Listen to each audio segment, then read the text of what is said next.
Students, आज हम आपको बताएंगे ये जो आपका ज्योमेट्री बॉक्स होता है इसमें कौन कौन से इंस्ट्रूमेंट्स निकलते हैं और उनको हम किस नाम से बुलाते हैं और उनका क्या उपयोग है। तो चलिए शुरू करते हैं इससे। इसको लिखते बच्चे क्या बोलते हैं? पटरी। जबकि ये पटरी नहीं होती है, ये जो है रूलर इसे बोला जाता है। उसके बाद ये जो होता है इसे बोलते हैं हम प्रोट्रैक्टर। बहुत सारे बच्चे इसे चांदा बोलते हैं, प्रोट्रैक्टर होता है ये। इसे जो है कोण बनाए जाते हैं। कितने इसका कोण होगा यहाँ पर देखिए, इस साइड से अगर बनाना शुरू कर दें तो इधर से ये अंश लिखे हुए हैं, और अगर इस साइड से बनाना शुरू करते हैं तो जीरो से स्टार्टिंग इधर से शुरू हो जाती है। अब यहाँ पर ये जो होता है इसे कंपास बोलते हैं। जैसे हमें सर्कल वगैरह ड्रॉ करना है उसको हम यूज करते हैं। यहाँ पर देखिए पेंसिल लगाने का जो सही तरीका होता है आपको बता दें किस तरह से पेंसिल सही से लगाएंगे। जैसे ये मान लीजिए पेंसिल है, इसको यहाँ पर हम इसमें इस तरह से डालेंगे, और ये जो इसकी टिप होती है, ध्यान रखिए अभी पेंसिल हमने बनाई नहीं है, जब आप इसे बना लेंगे इसकी जो पेंसिल की टिप होगी और इसकी जो टिप होगी दोनों बराबर रहना चाहिए।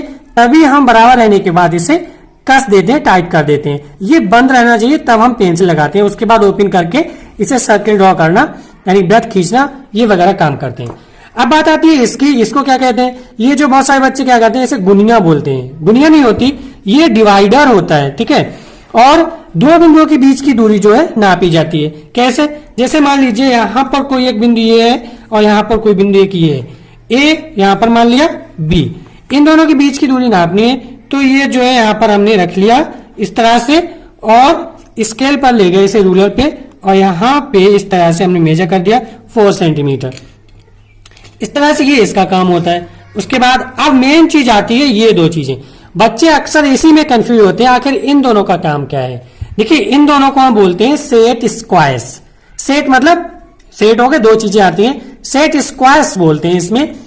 तो इनका काम क्या है आइए आज हम वही बताएंगे आखिर इनका काम क्या है। और देखिए सबसे पहले काम समझ लीजिए, इनका जो काम है हम लोग किसी एक लाइन के समांतर दूसरी लाइन ड्रॉ करने के लिए करते हैं। यानी एक रेखा अगर खींची हुई है तो उस रेखा के समांतर दूसरी रेखा खींचेंगे। आइए बताते हैं किस तरह से खींचेंगे। जैसे हमने मान लिए कोई एक ये सीधी रेखा है और यहां पर कोई एक रेखा खींची हुई है इस तरह से, ठीक है, ध्यान रखिएगा। ये हमने कोई मान ली ए बी और ये सी और ये डी। अब हमें मान लीजिए इस बिंदु पर, इस बिंदु ई पर इस सीधी रेखा के समांतर एक रेखा खींचनी है। समांतर से मतलब समझते होंगे, समांतर रेखा है वो जिनके बीच की दूरी बराबर हो हर बिंदु पर। तो इस तरह से ये यहां पर खींचेगी, लेकिन इनका उपयोग करके जो सेट स्क्वायर है इनका उपयोग करके हम ड्रॉ करेंगे। तो किस तरह से करेंगे? जैसे जिस बिंदु पर खींचनी है हमने इस तरह से कर लेते हैं। यहां पर जिस बिंदु पर खींचनी है हमने क्या किया, इस तरह से ये लाइन सेट स्क्वायर रखा ये, और यहां पर इस वाले सेट स्क्वायर को आप रेखा की लंबाई के आधार पर कर सकते हैं। छोटे बड़े से, ये बड़ा वाला है ये छोटा वाला है। हमने क्या किया, इसको बिल्कुल इस तरह से रखा, ठीक है, इस तरह से। अब ये देख सकते हैं ये लाइन बिल्कुल इसकी सीध पर आ गई है, बिल्कुल सीधा होना चाहिए। और इसको इस तरह से सेट किया हमने कि ये दोनों आपस में 90 डिग्री पर हो जाएं, क्योंकि 90 डिग्री पर जब होंगे तो ये तिरछे नहीं होंगे। 90 डिग्री का कोण जो सीधा होता है इसको हम रोक लेंगे, और ये जो है बिल्कुल सीधा रखने के बाद हम इसे अब इस तरह से खिसकाएंगे, और खिसकाने के साथ साथ हमें उस बिंदु पर एग्जैक्ट रोक देना है जहां पर हमें इसके समांतर लाइन खींचनी है। यहाँ पर आ गया, अब इसको हटा दिया हमने, इस वाले को हटा दिया।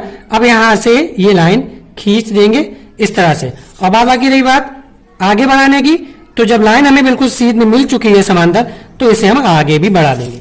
इस तरह से ये ई एफ यहाँ पर नाम दे देंगे ई एफ। इस तरह से देख सकते हैं समांतर लाइन खींच गई है। तो इन दोनों का जो उपयोग होता है इस तरह से समांतर रेखाओं खींचने के लिए किया जाता है।